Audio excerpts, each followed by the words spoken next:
These are, in my opinion, the 10 best hip-hop beats ever created, and I'm going to explain to you how each one of them was made. Starting with this banger right here, Music by... Man, there's no way around it. This one is a must-have in any playlist. It was one of the first rap beats I ever heard, and I fell in love with hip-hop right away.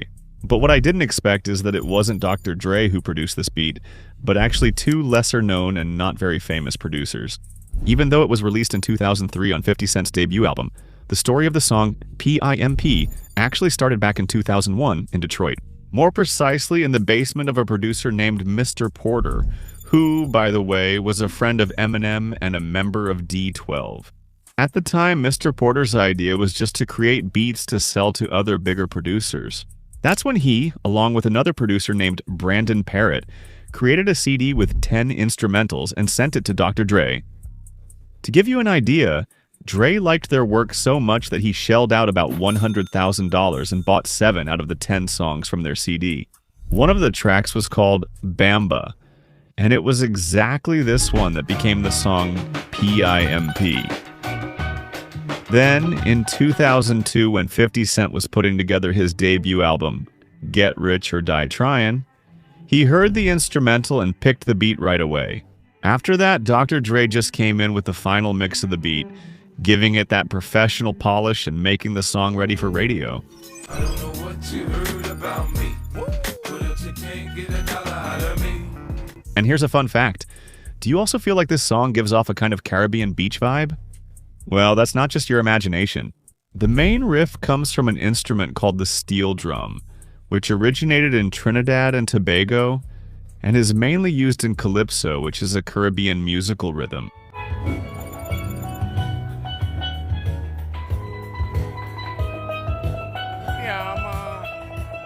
Alright, leaving my favorite rapper behind, let's go to a song by his arch nemesis Ja Rule, which has one of the most recognizable beats of the 2000s. Another must-have track on the black music DVDs sold by street vendors, the beat for Wonderful was created around 2003. During the recording sessions for Ja Rule's 6th album, R.U.L.E., more precisely in New York, at a Murder Incorporated label studio called The Crack House. At the time, one of Murder Incorporated's producers, Jimi Kendricks, had the idea to interpolate elements from 2 different songs, the claps and rhythm from Chicken Grease by rapper D'Angelo.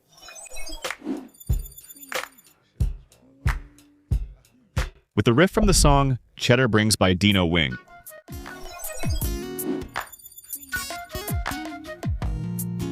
That's when Irv Gotti, the boss of Murder Incorporated, believed in the idea and started supervising the production of that nostalgic beat, which blended the heaviness of gangsta rap with the smoothness of more romantic R&B in an impeccable way. And since Jehuli's voice always leaned toward the heavier side, he himself had the idea to invite 2 of the smoothest voices in R&B to collaborate with him. Ashanti, who was already a longtime collaborator on hits like Always On. He nailed it himself. And R. Kelly, who, despite his messed up past, we have to admit the guy has one of the most incredible voices of all time, right?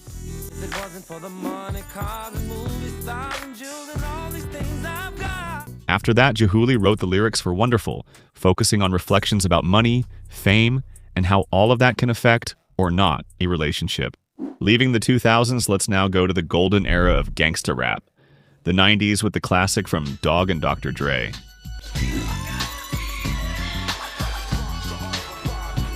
Now, this song is so gangsta, man, that it was recorded by Snoop Dogg from inside prison in 1992 while he was still serving time for drug possession. We've already told a bit of this story in the video about the song Murder Was the Case, which I'll leave in the description. But the craziest thing is that even Snoop Dogg didn't remember that. Check this out. Then you recorded the demo over the phone from jail? No. No. Snoop doesn't remember, but it happened. What do I do? Come on, give me the story. Yeah, and I played the verse. No, I taped the headphone to the mic and I spit it, yeah. Damn. Undoubtedly the most memorable part of Nothing But a G10 is this sound right here. This synthesizer whistle is characteristic of a hip-hop subgenre called G-Funk, which exploded on the west coast of the United States back in the 90s and practically became a sonic signature of Dr. Dre. In the end, G-Funk ended up becoming the foundation for several of the best rap beats in history, like Dina and Juice. You know how we do it.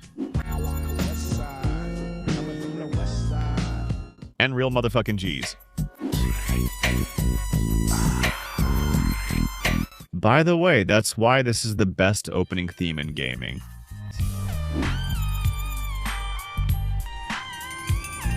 But have you ever wondered where this little whistle came from? So, it didn't come from hip-hop, but from an American funk group called Ohio Players, who released the song Funk Walk in 1972.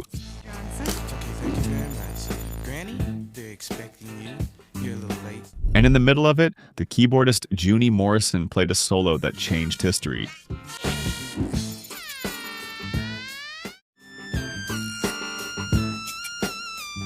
"15 years later, Dr. Dre brought back this iconic solo in the song Dolphin by N.W.A., a track that also has one of the best rap beats in my opinion.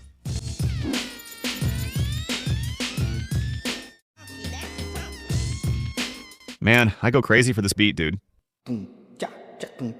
Man, how did those guys have this in '87? Anyway, going back to Nothing But a G10 to build the beat, Dr. Dre combined elements from 4 songs. The melody came from Leon Haywood.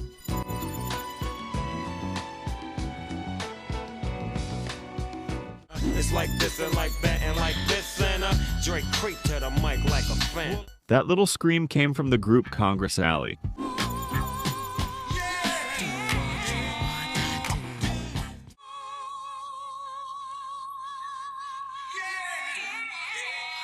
That voice came from Kid Dynamite. You've got the feeling. You've got the feeling. It even features a rap verse by Public Enemy.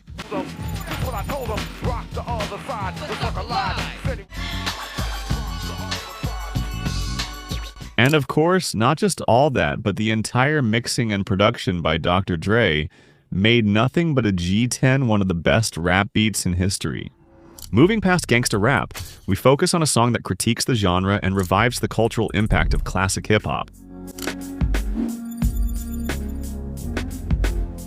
If the previous song was recorded in prison, this one was recorded in tears. It turns out that during the recording of the Fugees' second album, the rapper Lauryn Hill temporarily left the group due to emotional stress. During her time away, she agreed to record only a chorus for them to use as a reference. The one from Ready or Not, which was inspired by a song by the group The Delphonics from 1968.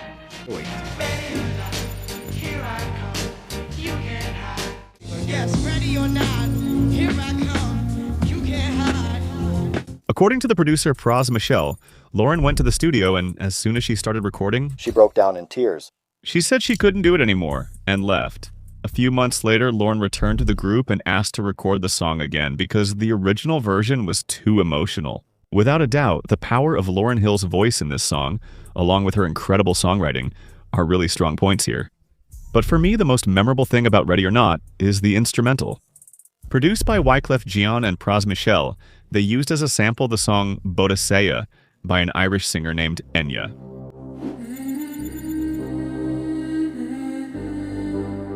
And who would have thought that an Irish song inspired by a Celtic queen, who lived more than 2,000 years ago, would become one of the most acclaimed samples in hip-hop, from I Don't Want to Know by Mario Winans.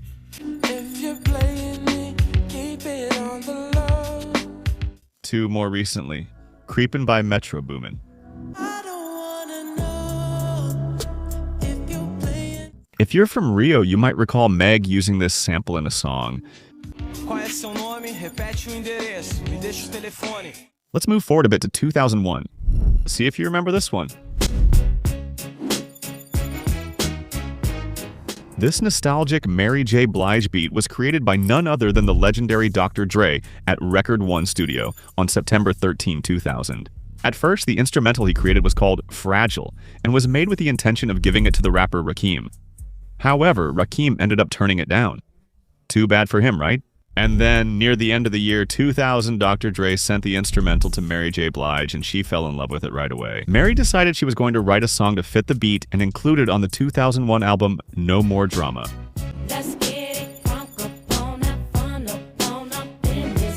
By the way, the beat turned out so good that several other rappers used it, with the most well-known use being by that French duo, Tragedy. Remember?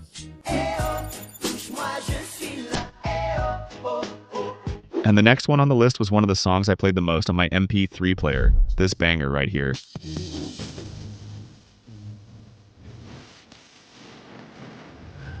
One of the most epic and memorable choruses in hip-hop. The classic Ridin by Chameleonaire was the last song to be added to his debut album, The Sound of Revenge from 2005. Believe it or not, man, Chameleonaire didn't like the beat when he first heard it, as one of the producers, Juan Play Salinas, said in an interview with Billboard. When we played this song for Kame, he was honestly indifferent. No one at the label wanted it to be a single, but the song reached #1 on the charts, and now Chameleonaire has a beautiful Grammy trophy to his name. Produced by the brother duo Play and Skill, the beat of Ridin mixes influences from Texas hip-hop, Chameleonaire's home state, with the fast style of Bone Thugs and Harmony, which is the group of rapper Crazy Bone, who also features on the song. And to make that awesome riff, the producers used a sound effect called Orc 5 from the Fairlight CMI digital synthesizer.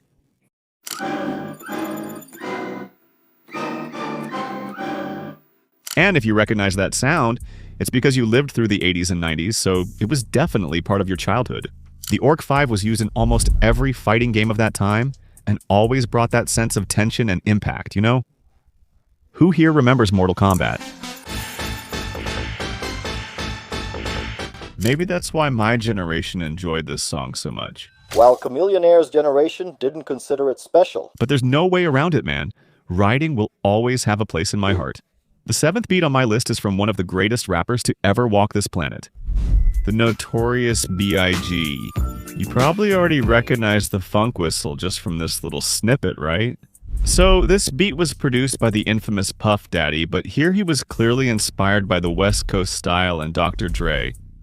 The beat for Big Poppa was created around '94 at the Hit Factory studio in New York, and it was originally given to the group The Lost Boys.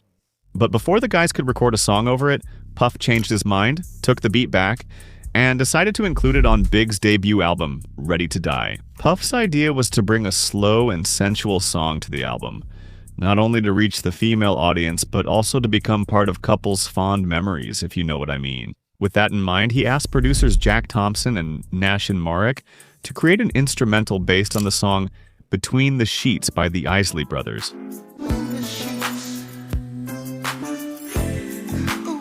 Back then, man, the Isley Brothers were like the holy grail of samples. Using one of their tracks was a guaranteed hit. Ever since Ice Cube? Saw the police and they roll right past me. No Tupac. working hard if you never get to play. I'm hustling, staying out. Even Rationace MCs in Brazil sampled those guys.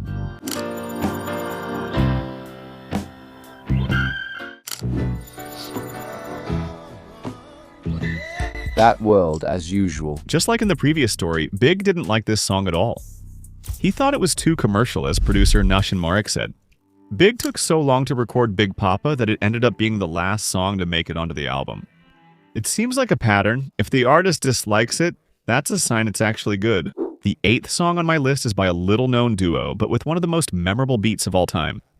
I'm talking about this classic right here. Doesn't this beat bring a gangsta vibe, man? It's heavy like someone going to war. Although the song I Got 5 on It by the duo Loonies was released in '95, the story of this beat began almost 10 years earlier, in 1986, when the R&B group Timex Social Club released the song Thinkin' About Ya, and for it, the song's producer, J. King, created this hit. But, due to an internal conflict among the members, the group ended. And shortly after, the producer J. King founded his own group called Club Novo. That's when he decided to take that riff, enhance the production, and release a new song, Why You Treat Me So Bad. Fast forward to the end of '93 in Bayside, California. That year, the duo Loonies, made up of rappers Yoop Mouth and Noon School, were picking beats for their first album, along with their producer, Tom Capone. During one of the sessions, Capone decided to use a sample from Why You Treat Me So Bad by Club Novo, but he made some slight adjustments to give it a darker and more reflective sound. And when he heard that beat, rapper Noon School had the brilliant idea to write lyrics about the price of weed. That's where the title I Got 5 on It came from, which means something like, I'm going to put in $5, in reference to splitting the cost of weed with his friends. Now, imagine my frustration when I found out that this isn't a gangster rap, but actually a song that's just about smoking and getting high. Like, nothing against it, but I was really expecting a hardcore gangster rap here, man. But anyway, after that, the producer Tom Capone invited an old high school friend named Michael Marshall to sing the chorus. What he didn't expect was that Michael Was a vocalist for Timex Social Club. He was the very guy who had argued with the producer, leading to the band's breakup. Michael accepted the invitation right away, since he thought that J. King, the producer of the old group, had stolen their beat when he created the group Club Nouveau. So he felt it was time to take back what was his. But in the end, all the original producers ended up being credited and received the proper royalties. As for the song, it was released in '95, reached 8th place on the Billboard chart, and sold millions of copies, becoming one of the most incredible beats in hip-hop. Let's go to the second to last song on my list, and this one, man, gives you goosebumps. Man, I can't think of a more motivating beat than this. Hearing it at the gym is like an energy drink. It boosts you to lift twice your weight. For me, the most striking element of this song is the main guitar riff, and it was exactly from that riff that Lose Yourself was born. It all started in September 2001 in Detroit, with a producer named Jeff Bass, who was a longtime partner of Eminem. At that time, Jeff was struggling in life. While considering how to get through it, he picked up his guitar and played this riff. Here.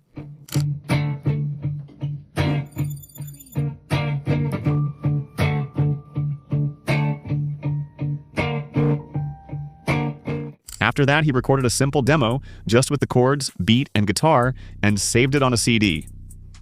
But Jeff had no idea how to use that instrumental. He just let it all go. Incredibly, that CD was forgotten for over a year in boxes in his studio. At the end of 2002, during the filming of 8 Mile, Eminem decided to dig through Jeff's studio looking for new beats to include in the soundtrack of his movie. That's when he ended up finding the CD with the demo of Lose Yourself. And man, Eminem freaked out right away. He got so obsessed that he wrote the entire lyrics on the movie set. He jotted everything in a notepad during scene breaks. He really took it seriously. One shot, one opportunity. Just so you know, the crew had to take the notepad out of his hands to get him back to work. But that didn't help much. So the crew just gave up trying, let Eminem's creative process flow naturally, and took the opportunity to film that moment, which ended up making it into the final cut of the movie. That's right, those scenes of him on the bus, furiously writing, are literally Eminem writing Lose Yourself. And that's how one of the greatest songs in hip-hop history was born. And that's it. Bye.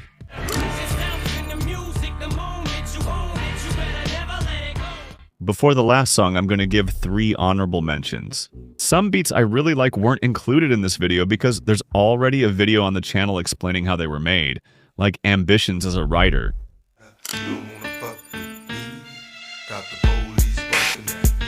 Gangsta's Paradise in the club.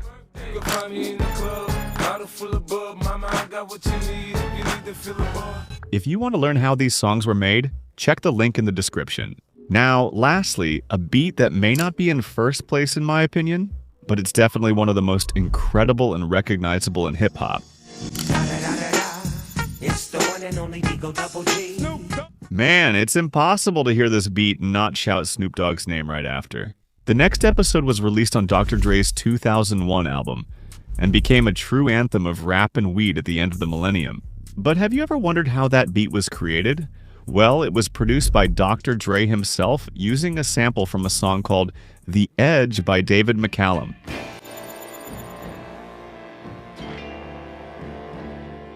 The fact that Dr. Dre used this sample surprised a lot of people because David McCallum is actually an actor, not a singer. It's like Dre took a CD from Rodrigo Faro and created a rap classic, you know?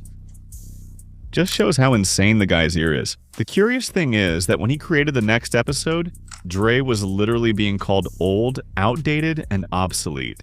People said he was done just because he hadn't released an album in 7 years. And then Dre just went ahead and dropped this gem, which is the album 2001 that not only featured the next episode, but also other hits with insane beats like the classic Still Dre. And the badass Forgot About Dre, which was written entirely by Eminem.